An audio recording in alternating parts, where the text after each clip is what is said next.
Bueno, ¿estamos? Bueno, voy a alargar rápido porque son 9:15 y según Ramiro tengo 45 minutos, con lo cual no tengo mucho tiempo tampoco para todo lo que hay que hablar, ¿no? Que es mucho.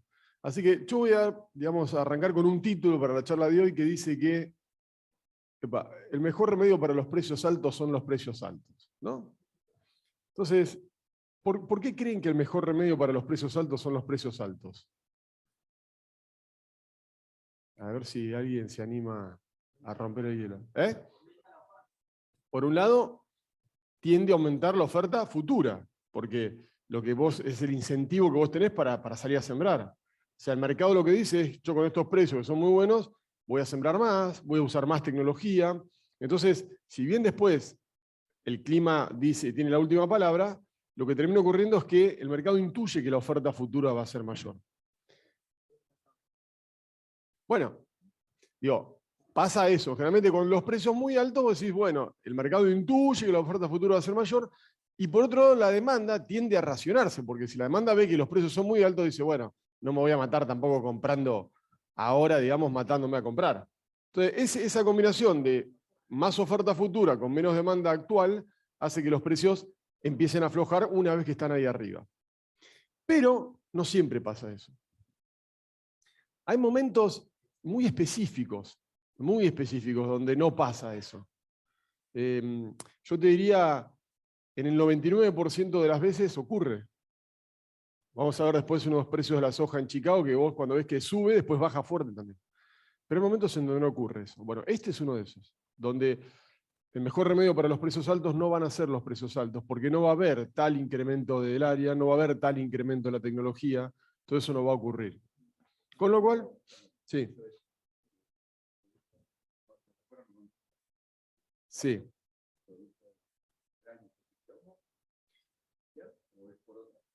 Si la pregunta es si esto no va a ocurrir este año por el tema del conflicto Rusia-Ucrania, sí tiene que ver. Tiene que ver. ¿Por qué? Tiene que ver básicamente porque los costos son tan altos hoy para producir, y en parte esa suba de costos tiene que ver con Rusia y yo diría China, que son los principales exportadores mundiales de fertilizantes, que hoy están restringiendo la oferta de fertilizantes. Entonces, los costos han subido tantos que los precios, digamos, no logran llevar a un nivel donde vos decís, bueno, con estos valores voy a ganar un montón de plata, qué bueno. ¿Entendés? Entonces, tal cual, porque hay costos que han subido, se han triplicado, cuando los precios de los granos han subido 50, 60. ¿Tá? Entonces, no es que el negocio es malo, pero no es lo bueno que uno piensa que es, a priori. Tal cual.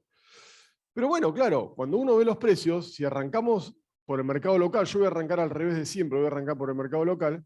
Cuando vos mirás los precios del maíz abril-mayo, digamos, ¿no? Cosecha temprana, la línea negra esta es el 2023. Entonces vos tenés el maíz abril-mayo, que está un año antes de la cosecha ya cotizando futuro. ¿Tá? O sea que yo estoy cotizando maíz abril 2023 en mayo del 2022, falta todo este año.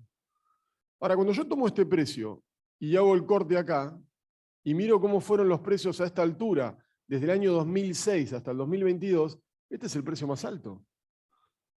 Y es el precio más alto de la historia, además. Lo que pasa que, bueno, claro, si lo comparás con el 95-96 o 96-97, no había derecho de exportación, no había cierres a las exportaciones, con lo cual es difícil de comparar. Vos fíjate, ¿cómo cierra la actual campaña 21-22 en mayo del 2022? Con precios récord.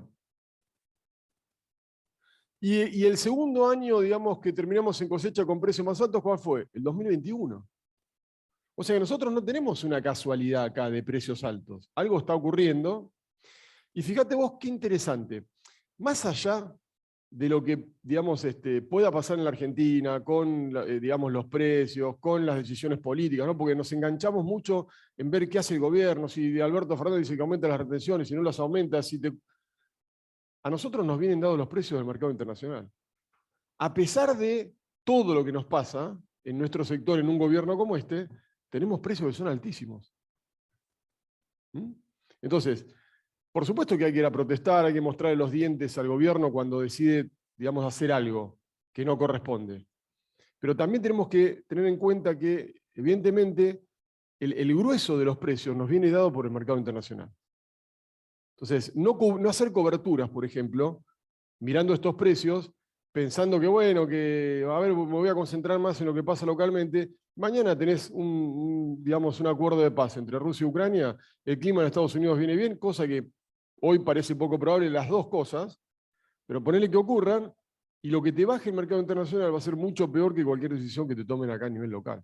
Entonces hay que ser pícaro para darse cuenta cómo vienen dados los precios.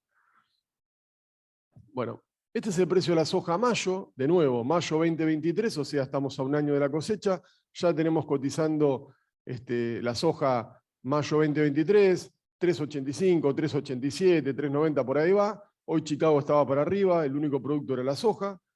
De nuevo, si yo hago un corte acá desde el año 2007 hasta el 2023, estoy en el precio más alto prácticamente de la historia. Termino este año, mayo 22, en plena cosecha, con el precio más alto de la serie. El segundo más alto es el 2021. Atrás quedaron los precios del 2012 o del 2008. Y si vamos a ver el trigo, enero, mirá dónde está el trigo enero. Te vamos a cerrar las exportaciones, te vamos a aumentar las retenciones, hacemos un fideicomiso porque el trigo, el pan, la harina y la mar en coche. Sin embargo, estamos acá. Cuando yo hago este corte y tomo el precio del trigo enero desde el año 2005 y miro a esta fecha en mayo, desde el año 2005, cómo cotizaba el trigo que íbamos a cosechar acá, si yo promedio este pelotón de precios, estoy con el trigo enero al doble de lo que, digamos, a esta altura tengo de promedio desde el año 2005 al año 2022. Estoy al doble. Ahora, ¿qué tan buenos son los precios? ¿No? Pues esa es la pregunta, ¿qué tan altos son? Entonces yo voy al mercado internacional, miro la soja en Chicago desde el año 1990 y digo, no, sí, bueno, son altísimos. Mirá, estoy en un precio de 625, 630 dólares. Es un preciazo. Sí. Ahora, yo puedo mirar el precio en términos nominales, como estamos viendo acá, o lo puedo ver en términos reales. Es decir, deflacionando la serie. Si yo lo miro en términos nominales, no lo puedo comparar. ¿Está? Para poder comparar los precios de hoy con los de la década del 90, tengo que deflacionar la serie, quitarle la inflación. Entonces, cuando yo deflaciono la serie, hay cosas que son interesantes de ver. Por ejemplo, en el año 2008, que tuvimos los famosos 600 dólares en Chicago, en términos nominales, en términos reales la soja era una soja de 350 dólares, comparadas con los valores de la década del 90. En el año 2012, la soja vuelve a los 350 dólares, igual que el 2008, pero ya en términos reales, ¿no? Pero en términos nominales eran 50 dólares más. O sea, era el mismo precio en términos reales, pero en términos nominales, inflación mediante, para tener los mismos valores que el 2008, tuve que subir 50 dólares en términos nominales. Hoy, o sea, los 600 dólares del año pasado, era un precio en términos reales de un poquito más de 275 dólares, y los actuales 625, 630 dólares, es un precio inclusive por debajo del año pasado, 275. La pregunta, ¿sabes cuál es acá? Si el mercado creyera, por alguna razón, no estoy diciendo que va a ocurrir, pero si el mercado creyera que el precio de la soja, en términos reales, tuviese que volver por alguna razón a los 350 dólares del 2012 o del 2008, ¿cuál sería? O sea, si esto viene hasta acá, ¿cuál sería el precio de la soja en términos nominales? 815. 815 dólares. Y el del maíz, arriba de los 440 en Chicago. Y el del trigo, superando los 630. Entonces, ¿estos precios son altos? Sí, son altos, porque si inclusive los miro en términos reales, los 275 dólares, bueno, solo tuve acá o acá precios más altos. Son precios altos, pero no son extraordinarios. O sea, no son los 600 dólares del 2008. ¿Está? Entonces digo, no estoy diciendo que va a valer 814 dólares, 815 dólares la soja. Pero eventualmente, si yo quiero comparar, si algo pasa y quisiera comparar los valores con los del 2008, bueno, son 815. Ergo, yo, si soy un buen asesor, jamás podría decirle a ustedes, entrando en la definición climática en Estados Unidos, vendé todo porque los precios son buenísimos. No, sería un error. $440 más o menos. O sea, yo odio vender. Odio vender. Yo adoro los puts. Adoro las opciones, adoro las estrategias con opciones, adoro la flexibilidad, sobre todo por lo que vamos a ver después cuando entremos en el mercado internacional y el contexto que tenemos. Vamos a arrancar entonces hablando con esta presentación un poco del mercado del trigo. Me voy a concentrar básicamente en el trigo nuevo, porque, digamos, por una cuestión de tiempo. Fíjate vos que ya el título que era el mejor remedio para los precios altos son los precios altos, porque después, digamos, eso generaba un incremento de la oferta. Bueno, esto no va a pasar este año, porque de 6.600.000 hectáreas sembradas de trigo, vamos a bajar a 6.300.000, con lo cual ya en el primer producto no ocurre eso. Es cierto que le gana también al trigo, parte del área se la gana la cebada, ¿no? Sobre todo en el sur, pero bueno, no crece. Con una producción de 19 millones tenemos que exportar 12. De esas 12, la exportación tiene compradas 4 y declaradas para embarcar 8,5 ya. Entonces, vamos a ver cuánto es 4 compradas por la exportación en relación a la producción y en relación a otros años. Bueno, es esto. O sea, hoy los productores tienen el 20% del trigo que se va a cosechar vendido, y si yo comparo este 20% con otros años o con el promedio histórico, es récord. O sea, el ritmo de ventas de trigo del productor o el ritmo de compras de la exportación es récord. De que estamos sembrando ahora. Es récord. La otra también, porque el trigo viejo está arriba del 90 vendido. Muy parecido al año 19-20, que tuvo ese spring acá cuando ganó Alberto Fernández, ¿no? Pero bueno, digo, si yo lo miro acá, este es récord. Ahora, lo interesante es que cuando vos mirás estos 8,4 que ya tiene declarada la exportación respecto de las 12, es un montón. Porque estamos sembrando el trigo, nos queda todo este año para que la exportación declare nada, 3,5 millones que le faltan, y nos queda todo el año que viene, hasta llegar a la cosecha de enero del 2024, diciembre de 2023, enero de 2024. O sea que el ritmo de declaraciones viene altísimo. ¿Por qué puede ser eso? Bueno, hay muchas hipótesis. Una hipótesis es que si me van a aumentar las retenciones, yo declaro entonces antes de que me las aumenten. No, esa es la menos probable porque está la ley Martínez-Raimonda que te dice que vos lo que tenés que tener declarado es lo que tenés que tener comprado. Si no lo tenés comprado y te aumentan las retenciones, te aplica, digamos, la retención nueva. Hay otras que dicen que, bueno, que los exportadores tienen muchos pesos, entonces si declaran ahora y pagan las retenciones en pesos, la están pagando baratas porque creen que el tipo de cambio se va a acelerar en el segundo semestre en la medida que está entrando un cosechón, más allá de los problemas, pero con cosechón en cuanto al volumen y al precio, y estamos hablando de casi 5.000 millones de dólares más de divisas que el año pasado, y sin embargo el tipo de cambio, digamos, no mueve. O sea, tendría que estar bajando y no solo no baja, sino que sube. Entonces, muchos dicen, bueno, como no hay un crawling peg, que es esto de que el tipo de cambio vaya acompañando la inflación mensual, en algún momento la devaluación se va a acelerar. Entonces, ¿yo qué hago? Tengo muchos pesos, declaro ahora las ventas, pago las retenciones en peso ahora, con un tipo de cambio que está medio frenado, y cuando suba el tipo de cambio yo ya las pagué. Y la tercera alternativa tiene que ver con, básicamente, los valores FOB.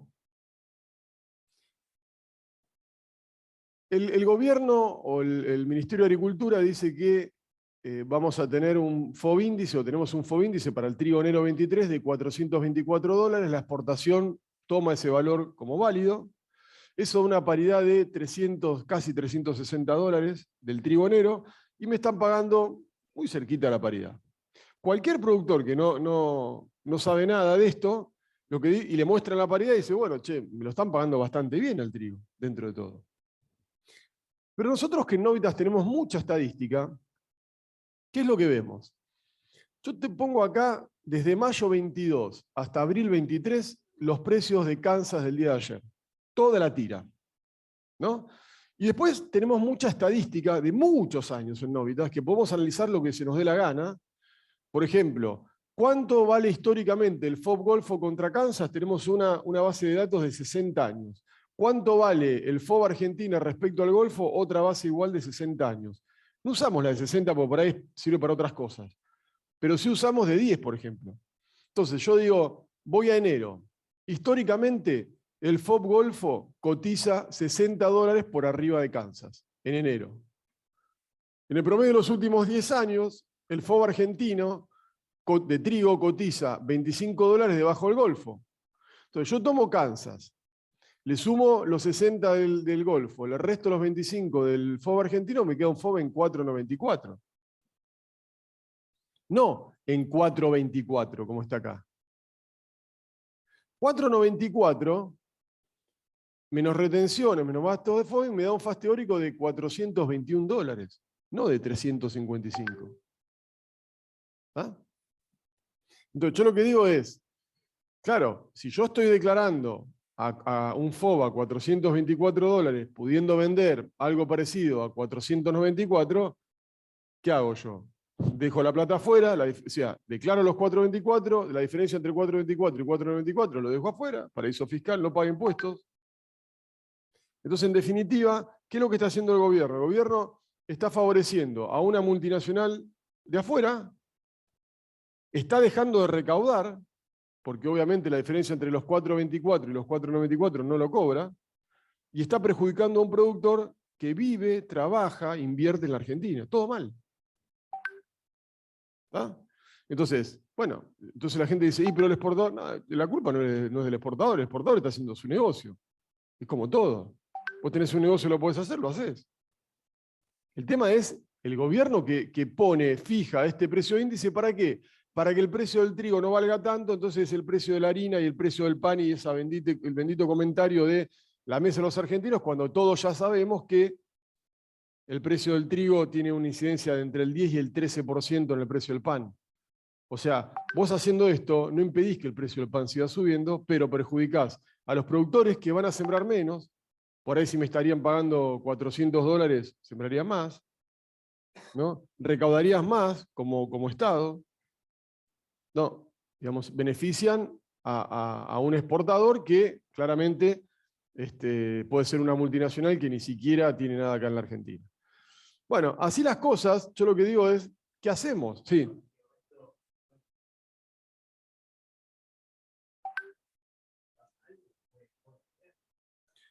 Mirá, lo que nosotros vimos es que la exportación, que obviamente te está pagando mucho menos de la paridad en general, porque yo la otra cosa que digo es, estos $25 de descuento sobre el FOB Golfo es el promedio de los últimos 10 años para enero. Ahora, yo miro este año particularmente, con 1/3 de las exportaciones mundiales de trigo complicadas porque dependen de Rusia e Ucrania, con una condición de los cultivos de trigo de invierno en Estados Unidos destruida por la sequía, un atraso en la siembra de los trigos de primavera complicada en el norte de Estados Unidos y en Canadá. Bueno, por ahí esto hoy debería ser menos de 25, porque hay pocos oferentes, o menos. Entonces, eso te daría una paridad inclusive mayor. Pero bueno, lo que nosotros notamos es que después de esta denuncia que es Enrique y demás, lo que sí se nota es como que cuando los precios en Chicago bajan o en Kansas bajan, acá por ahí no bajan, suben. O sea, esa brecha se empieza a cerrar un poco. ¿Mm? También tiene que ver con que el productor que tiene un nivel de ventas récord, tampoco vende, se anima a vender mucho más, porque quiere ver si lo puede sembrar, quiere ver qué pasa con el clima, etc. ¿Mm? Así que bueno, yo lo que digo es qué hacemos, ¿no? Porque bueno, tenemos el trigo, lo vamos a sembrar, y la realidad es que a mí me encantan los puts, pero hoy los puts para enero son carísimos, son imposibles de comprar. Entonces, yo lo que recomiendo es ir promediando valores, digamos, ir promediando en la medida que el mercado va subiendo despacio, ¿no? Mientras el mercado va subiendo, a mí no me gusta eso de ir promediando, porque te limita, ¿viste? Bueno, tenés que ir viendo, pero cuando no hay alternativas, es mejor promediar que no hacer nada. Pero siempre es mejor promediar a la suba. Porque si vos te quedás esperando a que el mercado pegue la vuelta, cuando el mercado pegó la vuelta, querés el precio de ayer, ¿no? Y no estalla. y al otro día querés el precio de antes de ayer y vale un poco menos, entonces, bueno, preferís el de ayer que ya tampoco está. Y ahí empezás a correr la de atrás. Entonces, siempre es mejor ir promediando hacia arriba que, digamos, empezar a correr la de atrás cuando el mercado te pega la vuelta.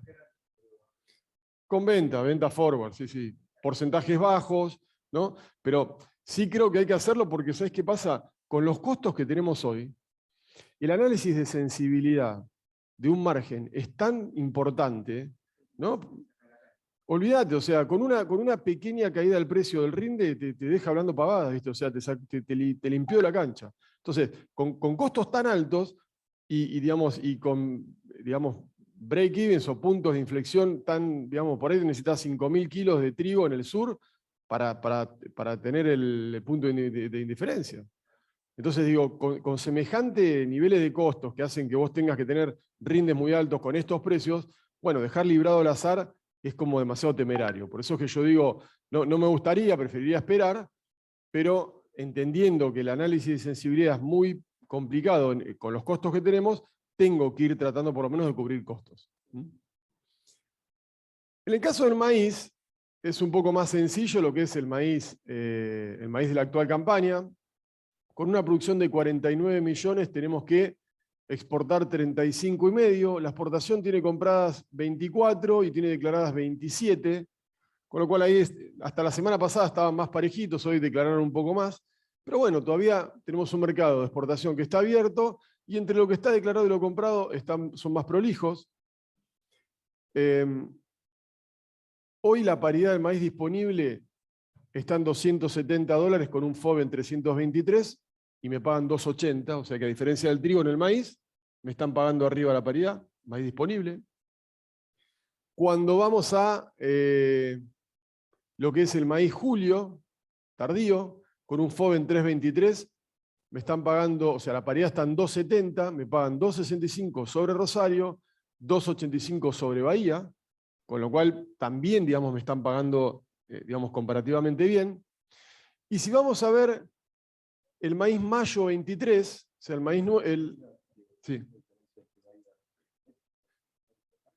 Sí, tiene que ver con eso, tiene que ver con, o sea, la diferencia entre, digamos, hay veces que se dan y hay veces que no. Por ejemplo, en el disponible no están, pero la semana pasada sí había diferencia.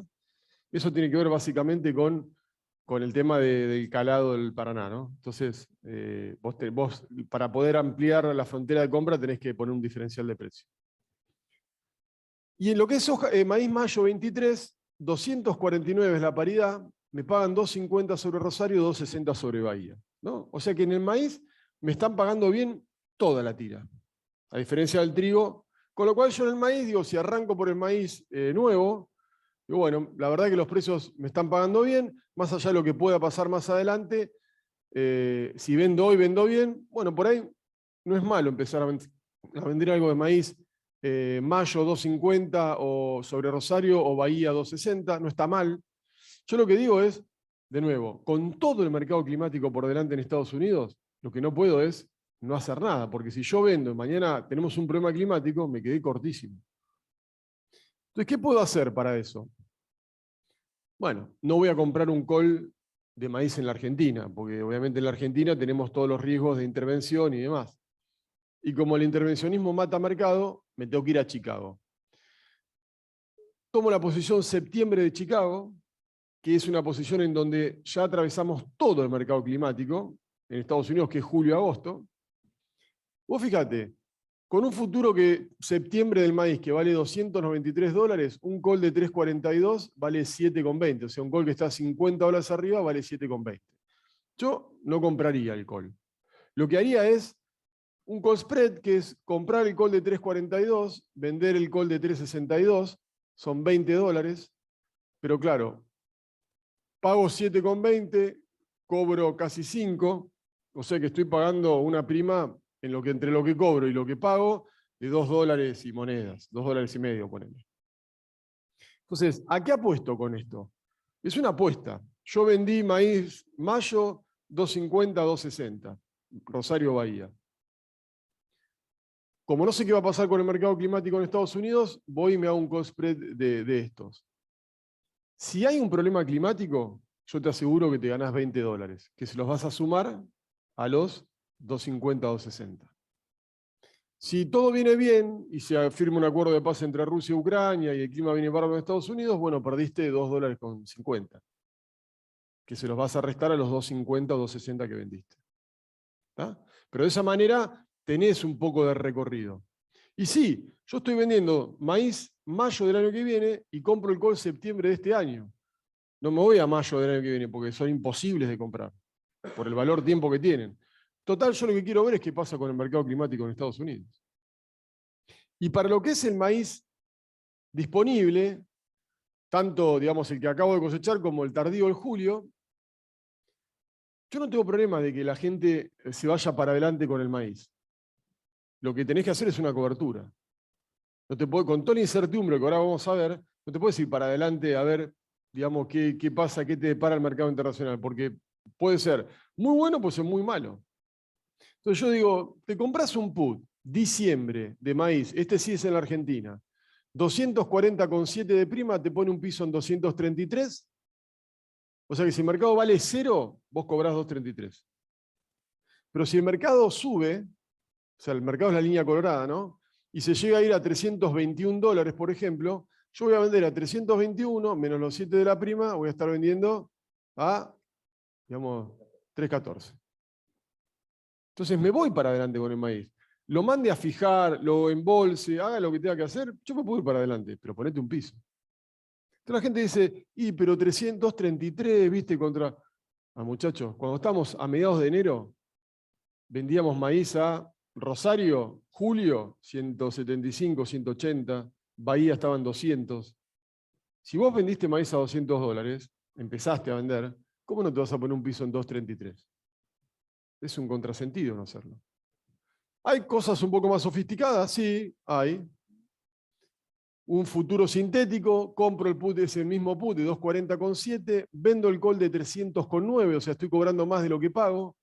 Por eso es que el piso de 240 va a 242 y tengo un techo en 302. O sea, yo tengo piso en 242, techo en 302, en el rango intermedio voy a estar $2 arriba del mercado, que son los $2 de la diferencia de primas. Y bueno, digo, acá me pongo un piso en 242, estoy casi $10 arriba del put común. Lo único que tengo que saber es que si mañana explota el mercado internacional, bueno, yo tengo un techo, me estoy obligado a vender maíz diciembre a $302. Ahora, por ahí no es necesario hacer todo de una. Puedo, de lo que me voy a guardar, puedo un tercio dejarlo abierto, ¿no? Bueno, hasta ahí me la banco. Un tercio compro un put, un tercio hago alguna estrategia de este tipo. Entonces, si el mercado baja, tengo 2/3, un tercio con un piso en 233, el otro tercio con un piso en 242 y el último tercio abierto. Y si el mercado sube, tengo un tercio que va, como lo tengo abierto, va a lo que vale el mercado. El otro tercio va a lo que vale el mercado menos la prima, que es el put.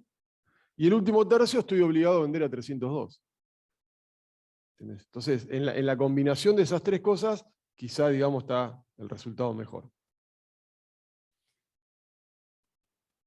Y finalmente el mercado de la soja, en donde lo que vemos es un mercado que con 41,5 millones de toneladas de producción tenemos que exportar 4 millones como poroto y moler 35 millones. En el mercado de la soja es el único que está un poquito más demorado el ritmo de ventas. O sea, el ritmo de ventas de trigo viejo y trigo nuevo es récord. El ritmo de ventas de maíz es buenísimo, de la actual campaña 21-22. Y el ritmo de la soja, si lo comparamos con el promedio histórico, que es esta línea punteada, estamos 10 puntos por debajo. Bueno, el productor siempre es el producto que decide guardar. ¿Por qué? Porque ya no me pueden aumentar más los derechos de exportación, salvo que vaya al Congreso, ¿no? Estamos en el tope, y el Congreso supuestamente dijo que no iba a avalar ningún aumento de impuestos.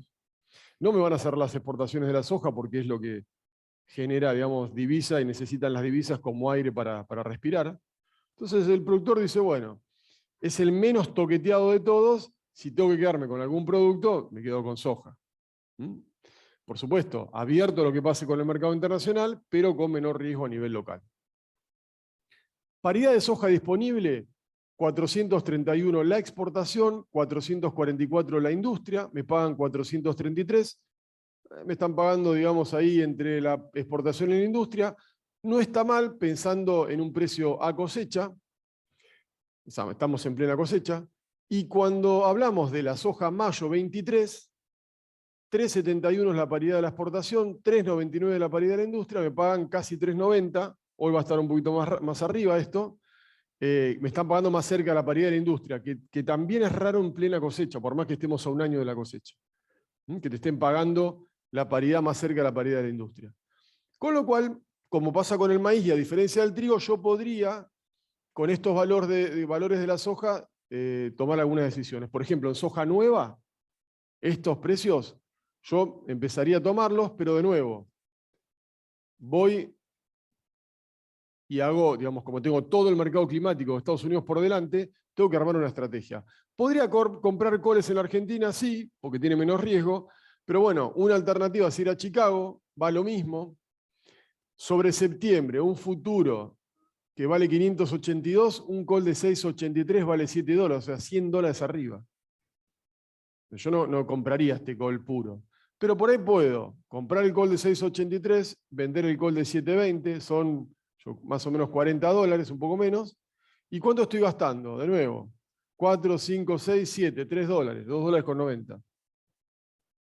¿A qué estoy apostando? A que haya un problema climático en Estados Unidos. Yo digo, si hay un problema climático en Estados Unidos, yo te aseguro que te vas a ganar a finish, te vas a ganar cerca de $40, que se los vas a sumar al precio, digamos, de venta del forward que vendiste. Si no, digamos, perdiste $2,90 que se lo restás a la mercadería y chao, listo, no hay ningún problema. Ahora, en la soja disponible va lo mismo que con el maíz. Puedo comprar un put natural de 402,10, me pone un piso en 3,92. Piso en 3,92, si el mercado sube, acompaña la suba, pero menos de 3,92 no vendo. Entonces va de nuevo. Yo tengo clientes que, digamos, estaban dispuestos, después no lo hicieron porque yo les hinché tanto con que compren puts, pero que a mediados de enero estaban dispuestos a vender soja a 315, $320.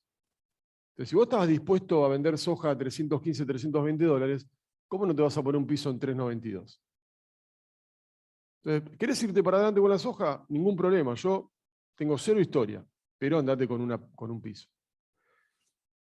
El futuro sintético te da casi 400 de piso con un techo de 467 y en el rango intermedio estás prácticamente a la par del mercado, un poquito por debajo, ¿no? Porque la diferencia de primas, acá estás poniendo más de lo que estás cobrando. Pero de nuevo, ¿no? Yo podía hacer un tercio, digamos, me lo quedo abierto, un tercio compro un put, un tercio hago un futuro sintético, con lo cual, si el mercado baja, tengo 2/3 de cobertura en 400 y en 3,92, y un tercio está abierto, pues no hice nada. Y si el mercado sube, voy a tener un tercio que va a valer lo que vale el mercado, el otro tercio que va a estar a lo que vale el mercado menos la prima, que es en el caso del put, y el último tercio voy a estar obligado a vender soja a $467, con lo cual, ¿qué problema hay? La estrategia, digamos, sirve, funciona.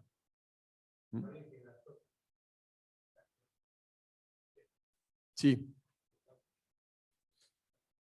Bueno, por eso, yo tengo una opinión respecto a eso, que es lo que son alquileres.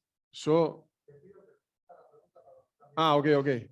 Bueno, acá me preguntan que en el caso de la soja, la diferencia que tenemos es que los alquileres, o sea, tenemos alquileres, que los alquileres obviamente están en quintales de soja. Entonces, bueno, pero yo lo que digo es, sí, lo que son alquileres, yo no lo cubro, porque eso es lo que vos tenés que pagar, un problema del dueño del campo. Entonces yo cubro lo que es mío. Porque si vos cubrís también los alquileres, que pasa mucho, ¿no? Y digo, bueno, pero los alquileres, si yo me cubro, el mercado baja, termino pagando menos quintales, porque sí, pero bueno, no. Y si el mercado sube, vos te cubriste o vendiste, es una apuesta que en definitiva es una especulación. Yo creo que la soja que vos tenés para pagar alquileres, la tenés que es, digamos, un problema del dueño del campo. Que la venda cuando él quiera o cuando se fija en el contrato, lo que fuere. Vos cubrís la tuya. Pero digo,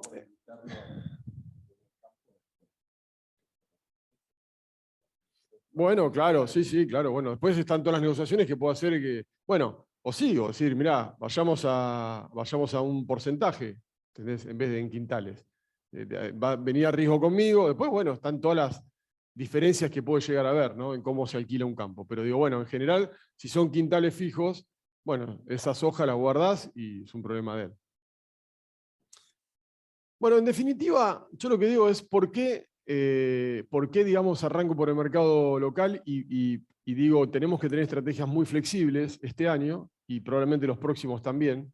Primero porque yo soy un enamorado de trabajar con estrategias flexibles en un contexto tan complejo del mercado que estamos viviendo. Porque fíjense ustedes que de estas 5 variables que tenemos acá, conflicto Rusia-OTAN, relación insumo-producto, política monetaria de la Reserva Federal de Estados Unidos, clima y, digamos, el tema del COVID en China, la realidad es que una sola es nuestra, que es el clima.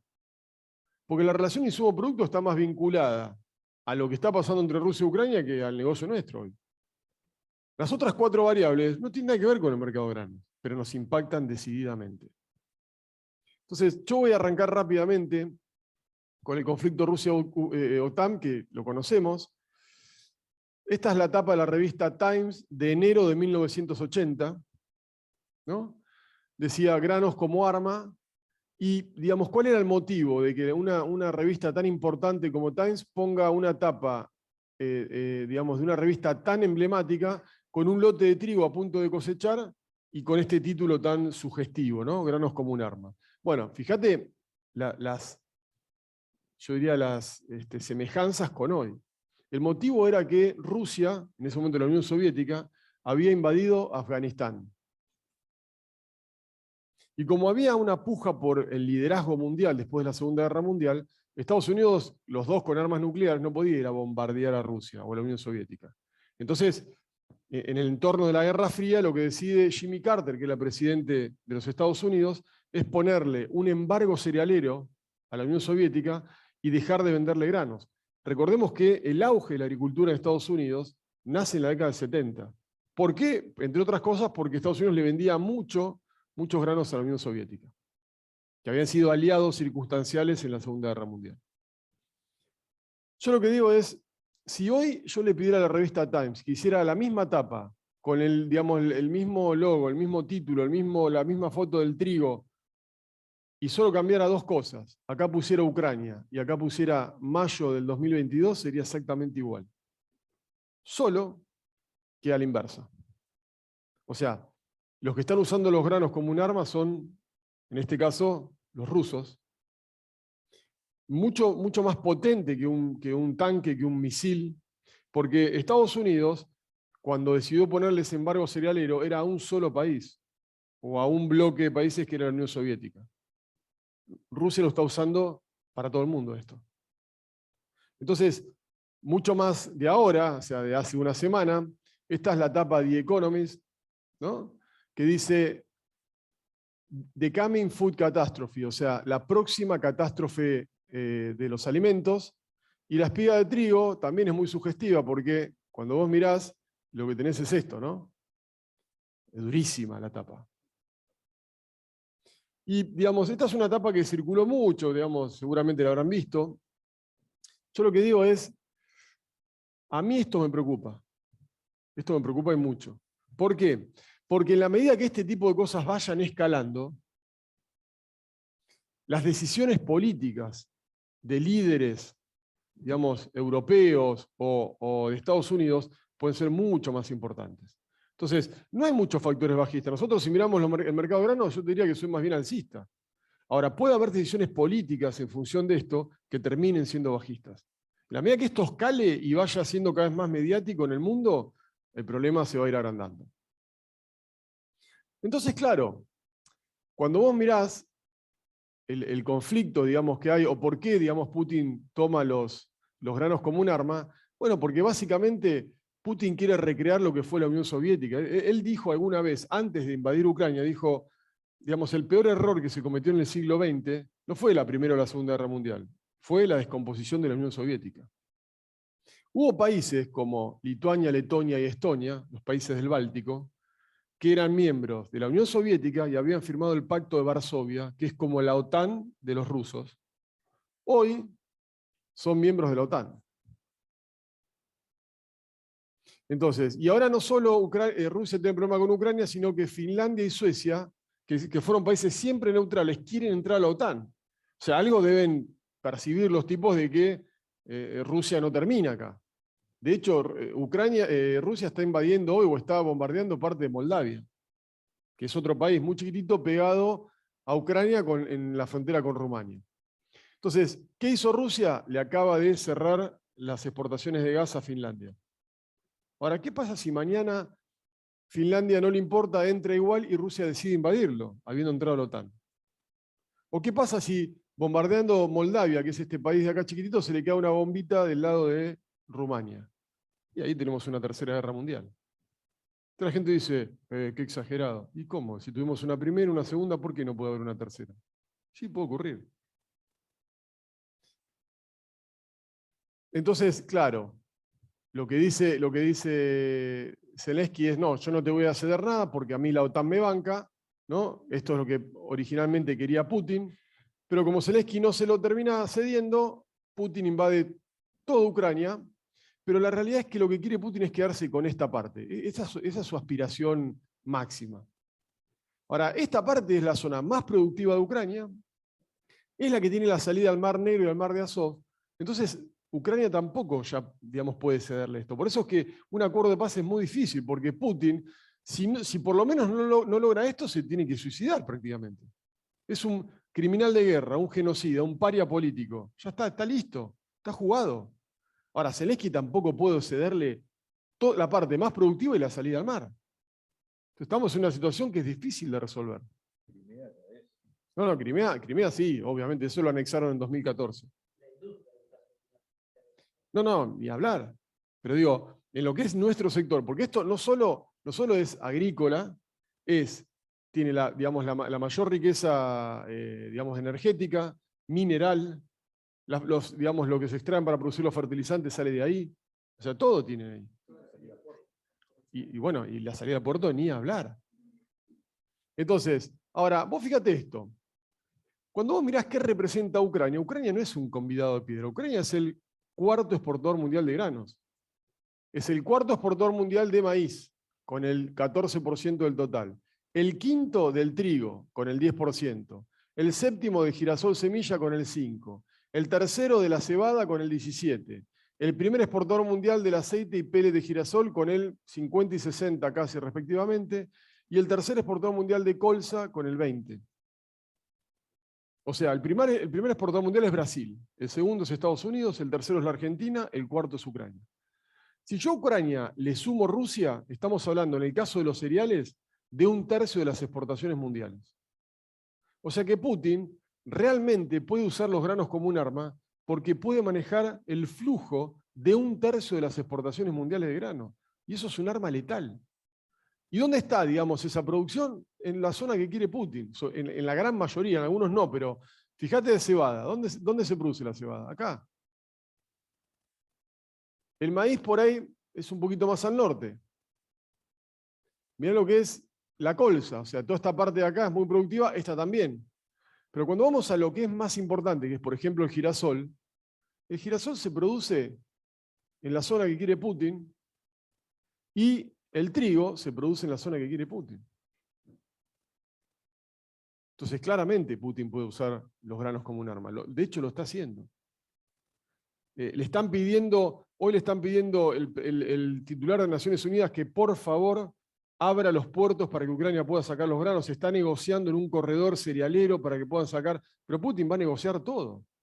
Yo te diría que es mucho más importante hoy controlar eso que seguir bombardeando, porque es un arma letal. O sea, lo único que tiene que hacer es asegurarse, seguir minando los campos para que no se puedan sembrar, seguir minando, digamos, las aguas sobre el mar de Azov y el mar Negro para que no pueda salir ningún buque.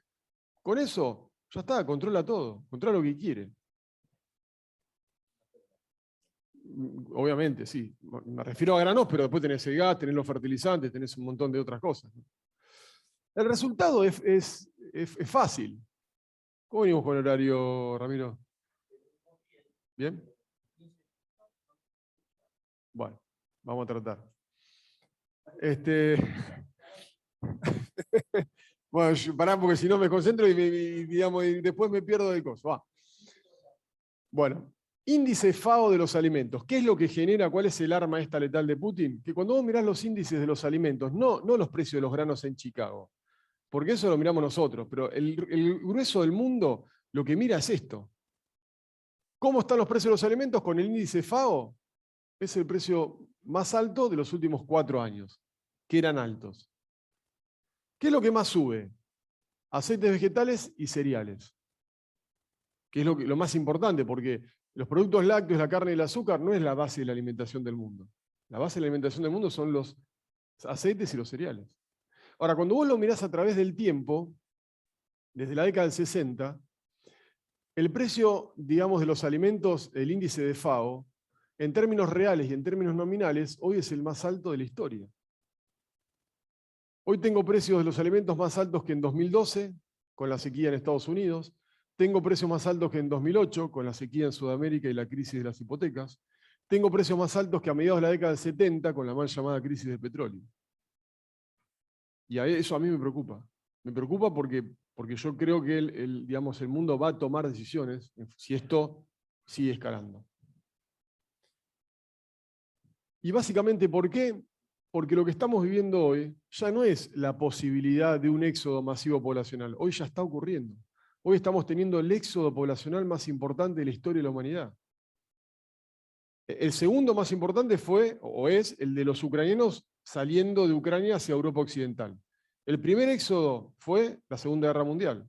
Bueno, este es peor que los dos, porque está juntando el éxodo de los ucranianos yéndose a Europa Occidental, más los países pobres del norte de África y Medio Oriente, que están viendo que ese índice de precio de los alimentos está subiendo fuertemente, se van a Europa, los de Centroamérica se van a Estados Unidos, ¿no? Los nicaragüenses, hondureños, haitianos, cubanos. Entonces, estamos frente a un éxodo sin precedentes y eso no lo quiere nadie.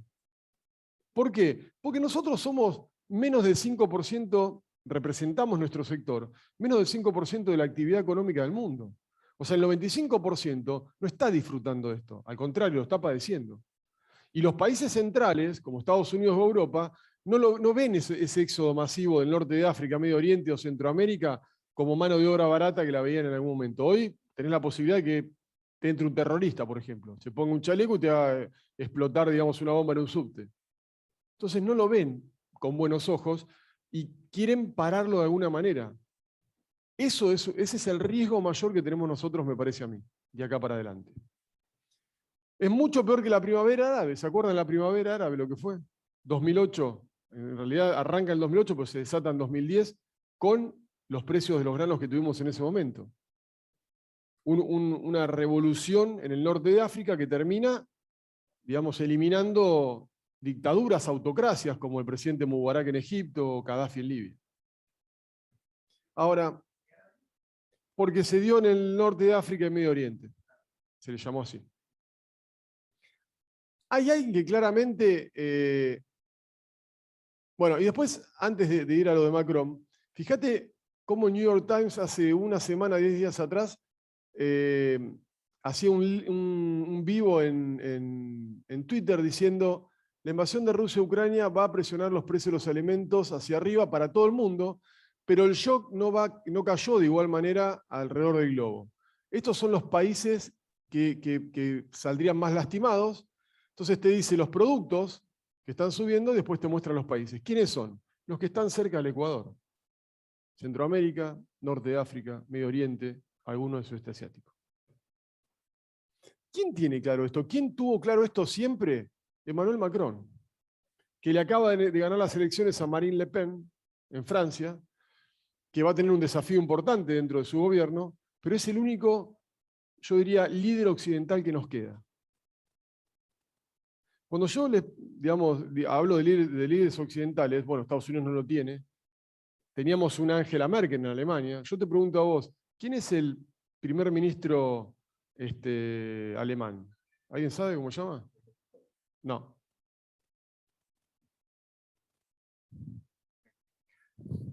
¿Nadie sabe? ¿Eh? Scholz. Olaf Scholz. No lo conoce ni la madre, pobre. O sea, no es Angela Merkel, que vos sabías que era la primer ministra alemana. Digamos, no hay que hacer otra cosa que ir a ver uno de los últimos discursos de Joe Biden para darte cuenta que no hay liderazgos en Occidente. Cuando el tipo se pone frente al atril, ¿no? Con el logo de Estados Unidos abajo, el águila así, ¿no? Flanqueado por dos banderas yanquis, era el imperialismo hecho carne, y de golpe, ¿qué es lo que pasa? Cierra los ojos, el tipo se así y dice, no sé qué estoy haciendo acá. Yo como digo, ¿no? Yo soy asesor de Xi Jinping, le digo, flaco, subite la Ferrari, pisala a fondo, es ahora. Es ahora. Si vos querés dar un golpe, digamos, en una puja por el liderazgo mundial, es ahora, no hay líderes en Occidente. Y Macron, que es un buen líder, porque es un tipo súper formado, estudió en los mejores colegios de Francia, se formó en las mejores universidades del mundo, no le da todavía el piné. Pero fíjate, esto era el 24 de marzo, un mes después de la invasión de Rusia a Ucrania, el tipo ya sabía que Rusia podría provocar una hambruna, el hambre es inevitable. Y fíjate lo que dijo Macron. Invitó a los jefes de estados del G7 a invertir y establecer vías para aliviar la creciente crisis alimentaria que provocará la invasión rusa de Ucrania. Y señaló como alternativa asegurar un compromiso multilateral para que no se impongan prohibiciones a la exportación y, por el contrario, estimular el comercio de granos. Yo, como digo, esto es teléfono para Cristi. ¿No? No te van a permitir. No, eso no, eso no. Ella sí es una arquitecta egipcia, pero no. No te van a permitir, porque Argentina es el país más estructuralmente exportador de granos del mundo. Entonces, primero te van a disuadir, te van a decir, a ver, Cristi, ¿qué necesitas? Le demos 50.000 palos al fondo, pagalo en 200 años, olvídate, pero déjame abiertas las exportaciones de grano. Pero como Cristi es bastante caprichosa a veces, o siempre, ¿no? Va a decir, yo quiero pagar en 200 años, pero no quiero abrir las exportaciones de grano. Bueno, ahí te van a invadir. ¿No? Entonces la gente dice, qué exagerado. ¿Exagerado? Si yo te decía hace 3 años que íbamos a tener una pandemia con un confinamiento y cuarentena como la Edad Media, vos me decías, estás loco. Si yo te decía hace 6 meses que un país, siglo XXI, a esta altura de la historia de la humanidad, iba a invadir a otro en un conflicto bélico convencional, vos decías, estás loco. Bueno, las cosas pasan. El mundo no te va a permitir que un país como la Argentina cierre las exportaciones con el argumento de que sube el precio del pan cuando sabemos que no es así. O sea, para la masa, para los muchachos del CONU, está bien, pero a Macron ese cuento no se lo haces.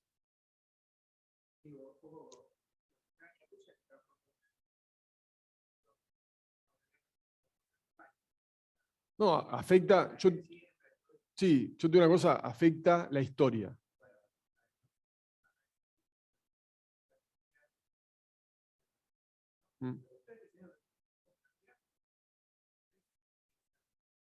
Bueno, ahora vamos a llegar al final porque después va a venir Ramiro, me va a venir con el cuchillo, entonces no quiero que pase eso. A ver, en el mientras tanto el mundo se polariza, que es lo contrario a la globalización. Indonesia decide cerrar las exportaciones de aceite de palma, que es el aceite vegetal más importante del mundo, después flexibiliza la medida. India decide cerrar las exportaciones de trigo, no es un gran exportador, pero es el segundo productor mundial de trigo. Entonces, hay una puja de entre Oriente y Occidente hoy, más allá de todo lo otro. Tenemos que ser perceptivos. Hay una puja.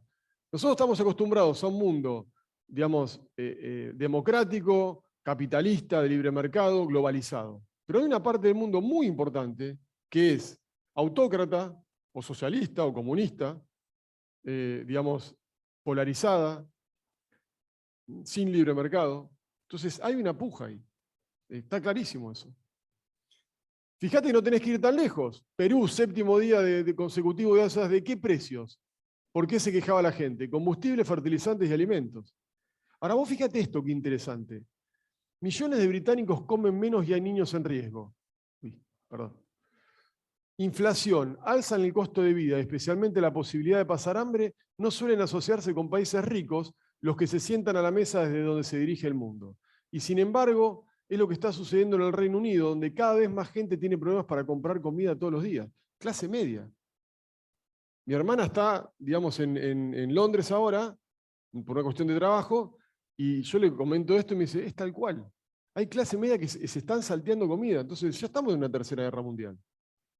Por lo menos en los hechos. Después, que no haya un ataque generalizado, pero ya estamos viviendo una tercera guerra mundial. Si Rusia continúa con esta posición, evidentemente la situación va a ser más complicada todavía. Por eso es que hoy se está discutiendo si se puede abrir un canal cerealero para poder exportar los granos de Ucrania y que el mundo... Pero como Putin sabe que eso es un arma, lo va a usar como una negociación. ¿Qué dijo Putin? Nada, lo puedo analizar si me sacan, digamos, de arriba del pie todas las sanciones económicas que me pusieron. Entonces lo va a usar. En el medio de eso, decimos, bueno, pero quédense tranquilos porque va a haber una oferta de granos el año que viene tremenda con todo lo que se va a sembrar. No va a ocurrir. No va a ocurrir. A ver, si miramos a Estados Unidos, ¿qué es lo que vemos? Estos son datos del JP Morgan para la campaña 22-23. Los costos operativos que el año pasado para sembrar un acre de maíz eran $337, este año va a ser 590. Soja, 185, este año va a ser 275 o 74. Trigo de primavera, 128 contra 221 y algodón 411 contra 500 y pico. O sea, los costos son altísimos y el área no crece, porque de hecho, cuando nosotros miramos los primeros datos de área a sembrarse en Estados Unidos para la campaña 22-23, maíz, soja y trigo, lo que vemos es que el maíz baja a 1.570.000 hectáreas. La soja sube 1.520.000 hectáreas.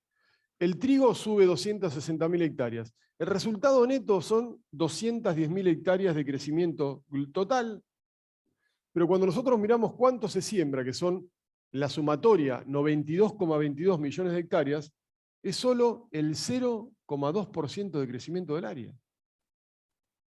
O sea, no va a crecer el área en Estados Unidos. Y cuando nosotros venimos a la Argentina,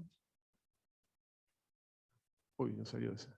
Bueno, no sé qué pasó, pero los costos en Argentina también hacen que el área no crezca. ¿Y qué le pasa a Brasil? Bueno, en Brasil encima tienen otro problema. Cuando vos mirás lo que hizo el real, desde que arrancó el año 2022, pasó de 5,8 a 4,6, después se volvió a apreciar y ahora está acá, a 4,70 y algo. O sea, en un país que vive, ahorra y gasta en su moneda, en reales, toda la suba que arranca a partir del año 2022, en dólares a nivel internacional, ellos en su moneda la vieron mucho más restringida, porque se apreció el real. Con lo cual, tampoco en Brasil va a crecer el área. En los tres principales países productores y exportadores, sobre todo exportadores de granos, no va a crecer el área. Lo cual hace que estemos tremendamente dependientes de lo que ocurra con el clima. ¿Hay factores bajistas? Sí, los hay. El hecho de que la Reserva Federal de los Estados Unidos esté subiendo la tasa de interés para nosotros es un factor bajista, porque claramente cuando vos subís la tasa de interés, absorbés liquidez del sistema, quitás dólares. Y como cualquier otro activo, si hay menos dólares, el precio del dólar tiende a subir. Y si el precio del dólar sube, los precios de los granos bajan. Vos fijate, soja contra el índice dólar, o sea, cada vez que el dólar sube, la soja baja o los granos bajan. El dólar sube, los granos bajan. El dólar sube, los granos bajan. Bueno, ahora está subiendo el dólar. Desde el año pasado la soja bajó, pero sigue subiendo el dólar y ahora la soja está subiendo. La soja, el maíz, el trigo. ¿Por qué? Porque hay factores que son más, digamos, más predominantes hoy. La guerra, la sequía que tuvimos en Sudamérica. ¿Ah? Ahora, esta es una variable muy importante, porque si mañana se firma un acuerdo de paz entre Rusia y Ucrania y el clima de Estados Unidos viene bien, que el dólar se esté apreciando es un factor muy negativo para nosotros. Y la otra cosa que es negativa es que, viste, en la Reserva Federal tenés los hawkish y los dovish. Los hawkish son los halcones, los dovish son las palomas. Los hawkish dicen, dale, metele, subí la tasa porque la inflación nos lleva puesto. Los dovish dicen, che, ojo que hay que hacer una cirugía mínima acá, porque si te pasás con la suba de tasa, terminás con una recesión y una crisis económica sin precedentes, que es parte de lo que China está también negociando. Porque todo esto, como vamos a ver sobre el final, tiene que ver con China. Anteúltimo factor, clima. Yo miro, digamos, el clima y digo, para nosotros es apretar el cronómetro. Porque como dice la canción de la Versuit, el tiempo no para. Cuando vos sos productor agropecuario y decidiste sembrar, apretás, pulsás el cronómetro y ya está. No hay vuelta atrás. Primero Estados Unidos, campaña 22-23 y después Sudamérica. Pero vamos a arrancar con Estados Unidos. Yo miro Estados Unidos, monitor de sequía el 24 de mayo, esto no está bien. Si bien es la parte más al oeste del cinturón, que es toda esta parte, no está bien. Pero lo más importante es cuando vos mirás el pronóstico de la NOAA, que lo hizo el 19 de mayo y que va del 19 de mayo hasta el 31 de agosto, o sea, todo el verano boreal, que sería el diciembre, enero, febrero nuestro, te dice que esta sequía va a persistir y que un estado como el de Iowa, que es el principal estado productor de granos, es probable que se desarrolle una sequía. En cuanto a temperaturas y lluvias, el 19 de mayo, que es para julio, agosto, septiembre, es válido, temperaturas 40-50% por encima de lo normal en todo el verano, con lluvias 40-50% por debajo de la media. Entonces, ¿cómo yo te voy a decir, cómo te voy a recomendar como asesor que vendas si esto pasa? Entonces, tenés que vender, por lo que vamos a ver al final, pero tenés que darle la flexibilidad suficiente porque si esto llega a ocurrir, obviamente que los precios van a estar más arriba. Ya tenemos con la sequía una de las peores condiciones de los cultivos de trigo de invierno en Estados Unidos, ¿no? Condición bueno excelente debajo del 30%. Además tenemos atrasos en la siembra de maíz. Hoy va a salir el dato nuevo porque ayer fue feriado. Tenemos atrasos en la siembra de soja y tenemos atrasos en la siembra de los trigos de primavera. O sea que tenemos una situación climática que es delicada y encima miramos qué pasa, digamos, en Sudamérica. El modelo americano, ¿qué te muestra? Que seguimos teniendo una niña por lo menos hasta fines de año. Sería una triple niña. Y el modelo europeo lo que te muestra es que en el promedio, que son estas tres líneas más gruesas, que también hasta noviembre, diciembre, enero, estaríamos con temperaturas por debajo de la media. Entonces alguien me dijo, pero vos querés sacarle las ganas a los productores de sembrar. Yo le digo, no, al contrario, lo que te estoy diciendo es cómo pensamos comercialmente las estrategias para adelante. Y vamos a lo último, que es China, que para mí es lo vital dentro de la charla de hoy, porque vos mirás el puerto, ¿dónde estoy? Acá. Vos mirás, ahora empieza, sí. Ahora empieza, así que si ya tengo media horita más, estamos fenómenos. Si vos mirás los puertos de China, y sobre todo el puerto de Shanghái, esto está el 5 de mayo, pero no importa, digamos, hoy está igual. Hay una congestión tremenda. La pregunta es, ¿por qué esta política de COVID-0 en China? ¿Cuál es el sentido? La Organización Mundial de la Salud le dice, no tiene sentido esto. No lo hagan porque no tiene sentido. No puedes ni al supermercado ni a la farmacia, no te puedes mover. ¿Cuál es el sentido? O estos tipos, porque a mí no me van a decir que el COVID se dio por generación espontánea. No, a mí no. Yo fui a China en 2019, fui en 2011. Los chinos tienen cámaras que te miden las pulsaciones del corazón de la gente que viene caminando por la calle, la temperatura corporal, se le va a escapar un virus así. Dale. No. Esto no pasa. En China no pasa. Un país comunista hipercontrolado todo, no pasa. Entonces digo, nosotros íbamos caminando con un grupo de... Bueno, con Ramiro fuimos en 2011, ¿no? Bueno, yo volví en 2019. Él tenía un grupo, nosotros teníamos otro, íbamos por separado, pero nos encontramos un par de veces. Bueno, nosotros íbamos en 2019 y te encontrabas con el mismo tipo que te seguía, pero no en un lugar de la ciudad de Beijing o de Shanghái. Vos ibas de Shanghái a Harbin y el tipo estaba ahí. Y te seguía, viste dónde ibas, y nadie lo había llamado. Entonces, es muy difícil que se le escape un virus. O ellos saben que esto es mucho peor, porque lo armaron y lo largaron, saben que es mucho peor, por eso tienen semejante confinamiento, o quieren generar un segundo golpe. Si ya tenemos suba en el precio, en el costo de los alimentos, la energía, los fertilizantes, esto te va a generar subas en el costo de los celulares, los televisores, los textiles, el calzado. Así que si no te compraste una buena tele para mirar el mundial, aprovecha ahora porque después, si esto sigue, porque China es el principal exportador mundial de estos productos. A ver, Yo recorro las presentaciones, cada vez que las cambio, miro 15 presentaciones anteriores para seguir un hilo conductor en la presentación. En el año 2020, en plena pandemia, digamos, en China, los principales líderes chinos estaban muy preocupados por la seguridad alimentaria. El 10 de agosto del 2020, Xi Jinping llamó a los ciudadanos a reducir el desperdicio de alimentos y crearon una campaña nacional que se llamó Clean Plates, platos limpios, ¿no? Como cuando le pasás el pancito y te queda limpio, casi que le haces así y lo guardás. Bueno, Clean Plates. Xi Jinping hablaba de frugalidad. Y la frugalidad no es, como yo digo, no es un día me fue a un casamiento y comí como un león, chupé como un cosaco, y el otro día digo, no, hoy agüita fresca y ensaladita. Eso no es ser frugal. La frugalidad es un estilo de vida. Es solo comer lo que el cuerpo necesita. Entonces Xi Jinping, en un discurso muy, digamos, vívido, decía, a sus ciudadanos le decía, no miren a Occidente, que tiene más del 50% de la población con obesidad. Seamos frugales. Y te ponían en los restaurantes un cartel que decía, don't take more than you can eat. No ordenes más de lo que puedes comer. Se prepararon para esto que estamos viviendo hoy. Porque yo entiendo que China está jugando un papel distinto, que Xi Jinping realmente sí es un estadista, es un líder, y que no juegan a los dados.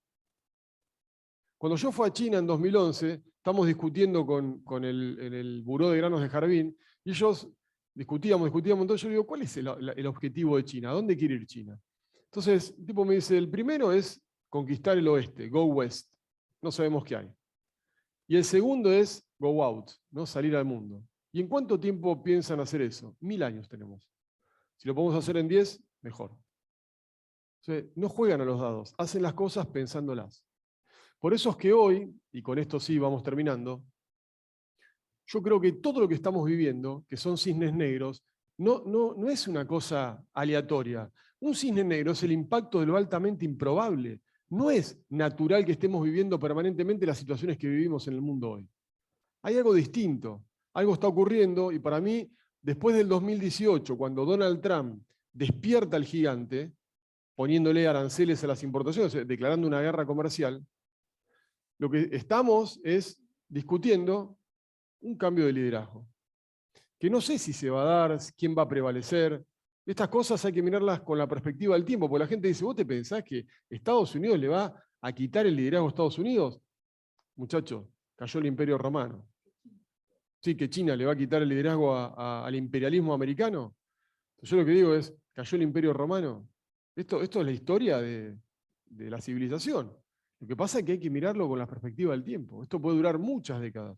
Pero estamos viviendo algo que no es natural.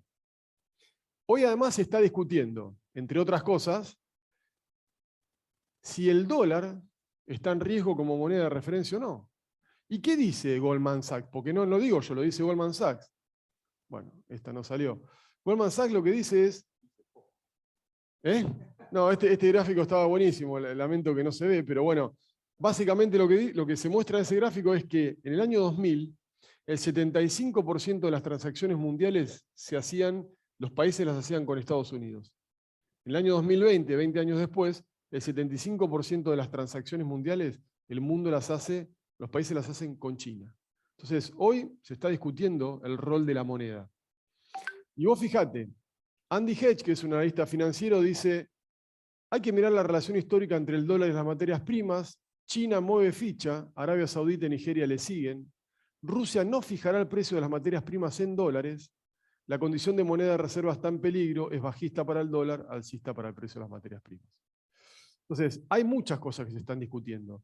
Por supuesto que aprovecha Rusia y dice, yo quiero que me paguen el gas con rublos, y después que me paguen los granos con rublos, y que me paguen los fertilizantes con rublos, debilitando aún más, ¿no?, la hegemonía que tiene el dólar como moneda de referencia.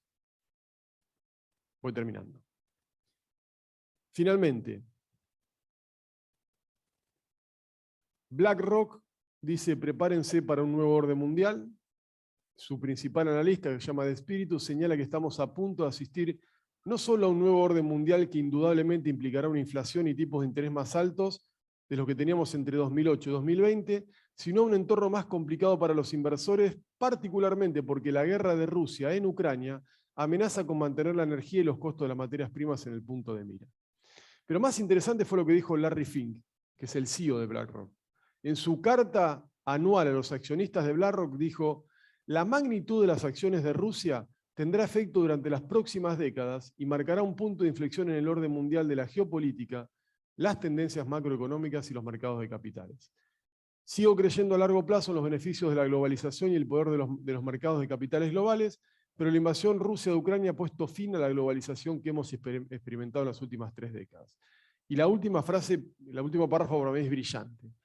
Dice: la desconexión entre personas, países y empresas comenzó con 2 años de pandemia, exacerbando la polarización. Eso fue China.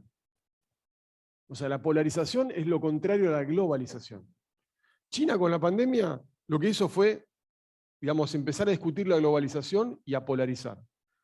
Rusia con la guerra profundiza esta situación. China y Rusia vetan intentos de Estados Unidos de imponer más sanciones a Corea del Norte, con lo cual China y Rusia están asociados, son socios. Firmaron un acuerdo con motivo de los Juegos Olímpicos de invierno en Beijing de cooperación mutua. Frente a una situación más compleja, obviamente que China va a estar del lado de Rusia. Yo lo que digo es, estamos en un mundo que está cambiando rápidamente, estamos frente a un cambio de época.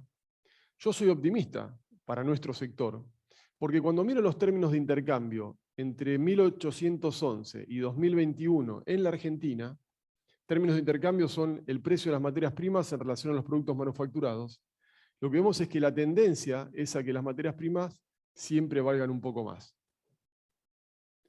Y a partir del año 2000, cuando China ingresa a la OMC y empieza a exportar productos de alto valor a costos muy baratos, y por otro lado su economía crece y tiene que salir a comprar las materias primas que no produce, esa situación se exacerba mucho más. Entonces, habría que explicarle al Vasco de Mendiguren, ¿no?, que lo quiero mucho, pero que, digamos, siempre critica que nosotros producimos cosas con poco valor agregado, que hoy el agro agrega mucho más valor que el resto. Competir contra China es prácticamente imposible. Lo único, y con esto sí termino de verdad, que me preocupa a mí son las decisiones políticas de Estados Unidos, de Europa. Estados Unidos acaba, digamos, de decir que solo por este año 2022, el productor que quiera liberar tierras del sistema de conservación de suelo, que es un programa donde vos tenés que dejar el campo descansando durante entre 8 y 10 años, bueno, y nunca jamás en la historia se liberaron tierras antes de que llegaran esos 8 o 10 años, bueno, Estados Unidos dijo, bueno, por primera vez en la historia, si alguien este año 2022, solo para el 2022, quiere liberar tierra del sistema de conservación de suelos, se lo vamos a permitir. ¿Cuánto hay? 9 millones de hectáreas, distribuidas de esta manera en Estados Unidos. Entonces yo lo que digo es, no va a pasar este año, porque ya vimos que el área no va a crecer, pero una cosa es que sea voluntario y otra cosa es que sea compulsivo. Europa tiene un sistema que se llama set-aside, es muy parecido. Entonces lo que yo digo es, si mañana Estados Unidos dice, no, ahora no va a ser optativo, ahora te obligo a liberar estas 9 millones de hectáreas que están dentro del sistema de conservación de suelos, que por supuesto no son las mejores tierras, pero te obligo porque el mundo necesita más oferta. Europa hace lo mismo. O mañana te dan de baja el uso mandatorio de etanol o biodiesel, que hoy no lo están haciendo, al contrario. Pero mañana te dicen, bueno, no tenemos más una ley que obligue a moler tantos granos de maíz o usar tanto aceite de soja para el biodiesel. Entonces ahí vamos a tener un impacto muy negativo. De eso hay que cubrirse. Porque en definitiva, como decía el gran Warren, la primera regla es no perder. La segunda, nunca, jamás, olvidar la primera. Entonces, en un mundo tan cambiante, en una Argentina tan complicada, nosotros no hacer nada es temerario. Pero hacerlo mal, pues es peor todavía. Por eso que yo insisto muchísimo en usar estrategias lo más flexibles posibles en un contexto tan delicado como en 45 minutos pudimos ver. Gracias. 5 minutos pero está. 45, qué cosa. Bueno. Vamos con las preguntas. Vamos a hacerlas porque hay gente que está en cámaras y usamos el micrófono. Sí, mi duda en el tema de coberturas es, uno son los costos de las coberturas internas variable en cada producto, ¿no? Por ejemplo, soja es más fácil hacer coberturas, trigo un poquito más complicado y maíz casi imposible. Ujú. Y con respecto a Estados Unidos, no es tan fácil, digamos, las coberturas para un productor de mediano a chico. Sí. No sé si tenés alguna Mirá, recomendación o algún tipo sí. de... A ver, las coberturas en Chicago son complicadas, pero se hacen. Hay muchas empresas que te permiten operar en Chicago. Obviamente no al dólar oficial, es dólar contracontado con liqui, pero lo puedes hacer. Si ganás, también ganás en dólares, o sea que tiene una ventaja. Pero sí es cierto que es más difícil. Lo que es local, yo creo que, bueno, digamos, vos decís, está bien, si vos te gastás $7 en una tonelada de soja, no son los mismos $7 que te gastás en una tonelada de maíz, porque el maíz, como cubica más, tenés que gastar mucho más, porque el volumen es mayor. Pero en definitiva, siempre es peor que se tome una medida de este tipo, te baje el precio internacional, porque mañana se firma un acuerdo de paz y Estados Unidos te dice, no, ahora es obligatorio o algo, alguna medida política, y te comiste 3, 4 días de límite de baja, como te comiste 3, 4 días de límite de suba cuando vino la guerra. Entonces, eso es mucho peor, porque perdés mucho más dólares que los dólares que gastás en una cobertura. Yo insisto, en un año en donde la sensibilidad de los márgenes al rinde o al precio es tan alta, no hacer una cobertura es una locura para mí. Entonces después, bueno, por supuesto, vos tenés que definir, digamos, en función de lo que vas a sembrar, de tu necesidad financiera, de cómo es tu cash flow, cómo lo vas armando, ¿no?, a la cobertura. Pero yo creo que uno tiene que estar muy pendiente de los precios y de los riesgos que implican, no el mercado en sí, sino estas últimas cuestiones que yo comentaba. Santiago. Diego, cuando los cisnes negros, como definición clásica, son inhabituales, Ujú. y en este último tiempo empieza a ser absolutamente habitual una cantidad de cisnes negros, ¿cuál es cuál sería el cisne blanco, para usar la misma metáfora? Digo, si ya es tan habitual que haya tantos cisnes negros, dejan de ser negros, para decir, bueno, mira, es una variable que hay que mirar. ¿Cuál es la que en principio puede ser previsible? ¿China y sus derivados? Yo creo que, digamos, cisnes blancos también va mucho, depende del sector en el que estés, ¿no? Yo creo que para nosotros todo esto, al contrario, a nosotros nos beneficia. Y te voy a decir una cosa más. El mundo es cíclico. Nosotros fuimos graneros del mundo en la década del 30, ¿no? Entre la Primera y la Segunda Guerra Mundial. Bueno, yo creo que Sudamérica, no Argentina hoy, Sudamérica puede transformarse en un nuevo granero del mundo, en un mundo que va a requerir lo que nosotros producimos, mucho más que cualquier otra cosa. Entonces yo creo que ahí, digamos, el cisne negro es los gobiernos que tenemos nosotros, lamentablemente. El cisne blanco es la oportunidad que tenemos, porque está claro que el mundo hoy, fíjate lo que está pasando. Ucrania era uno de los principales proveedores de granos forrajeros a España y a Países Bajos. Entonces, vos mirabas a un holandés y te decía, yo quiero comer un pedazo de carne, por favor, sacale el granito del maíz, del marlo, que sea orgánico, por supuesto, ¿no? Le pasás una franelita y se lo das a la boquita, le decía, abre la vaquita, se lo das al novillito que lo coma, quiero comer esa carne. Bueno, hoy te dicen, hoy están importando granos genéticamente modificados de Sudamérica o de Estados Unidos, y dame lo que haya. La necesidad tiene cara de hereje. Entonces lo que digo es, esto cambia muchas cosas, porque la agroecología, los productos orgánicos, que era una corriente que estaba y que, bueno, en buena hora que haya más diversidad de cosas, hoy se limpió todo eso, porque lo que el mundo está queriendo es comer.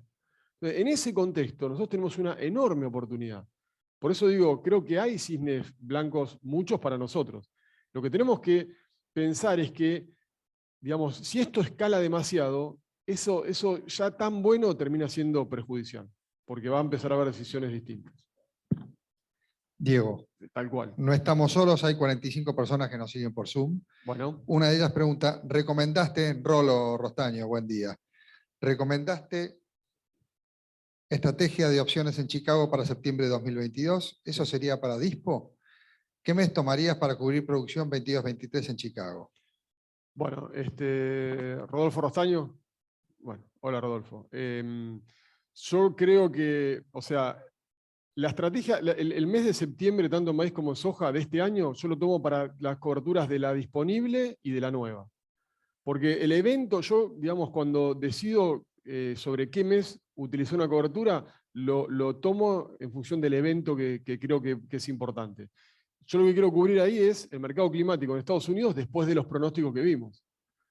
Entonces lo que digo es, si vendo soja disponible, o vendo soja nueva, o vendo maíz disponible, o vendo maíz nuevo, yo lo que haría es cubrir sobre septiembre, porque lo que quiero cubrir es el mercado climático de Estados Unidos. Y otra pregunta más, de Cecilia García. ¿Qué pueden decir de los precios del girasol? Bueno, buena pregunta. No tuve tiempo de hablar de girasol y la cebada, pero bueno, a ver, el girasol tuvo un precio de pánico, ¿no? Ustedes piensen que el aceite de girasol en Rotterdam llegó a valer $3.000, que es el precio más alto de la historia. Hoy vale cerca de los 2.000, que sigue siendo el precio más alto de la historia, o es el segundo más alto después de los 3.000, que fueron precios de pánico. Entonces la gente dice, che, ¿volverán los $900 de girasol?